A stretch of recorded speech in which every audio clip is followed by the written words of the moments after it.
আসসালামু আলাইকুম, welcome to my channel.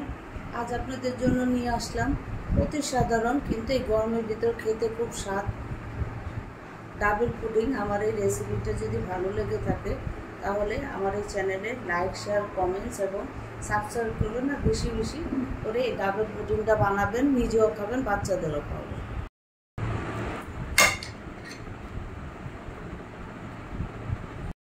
এখানে আমার দুইটা ডাবের পানি আছে, আমি ছাঁকনিতে ছেঁকে নিছি। আর এখানে কিছু শক্ত যে নারিকেলটা ওইটাও নিছি, আর নারিকেলের ডাবের ভিতরে যে পাতলা শ্বাসটা থাকে ওইটাও কেটে নিছি। এখন চলেন পুডিং বানাতে চলে যাই। আমি কিন্তু এখনো চুলা অন করিনি, সবগুলো আগে মিক্স করব। ডাবের পানিটা নিয়ে নিচ্ছি,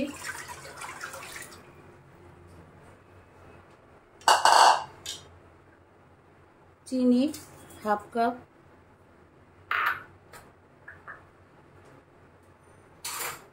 আগার পাউডার,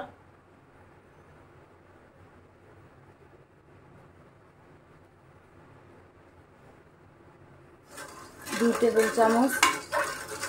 এটা এখন ভালোভাবে মিক্স করে নিই আমি।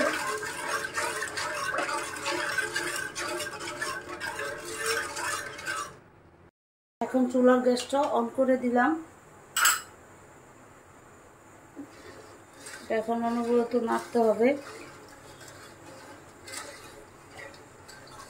এই গরমের ভিতরে ঠান্ডা ঠান্ডা যদি ডাবের এই পুডিংটা খাওয়া যায় খুব স্বাদ লাগে বা মজা লাগে। আমি প্রায় বানাই গরমের ভিতরে বাচ্চাদের জন্য।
আমি চুলার গ্যাসটা অফ করে দিচ্ছি। আমার ডাবের পানিটা জাল হয়ে গেছে।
এটাকে এখন আমি ফ্রিজের নর্মাল চেম্বারে রেখে দেবো 3-4 ঘন্টার জন্য।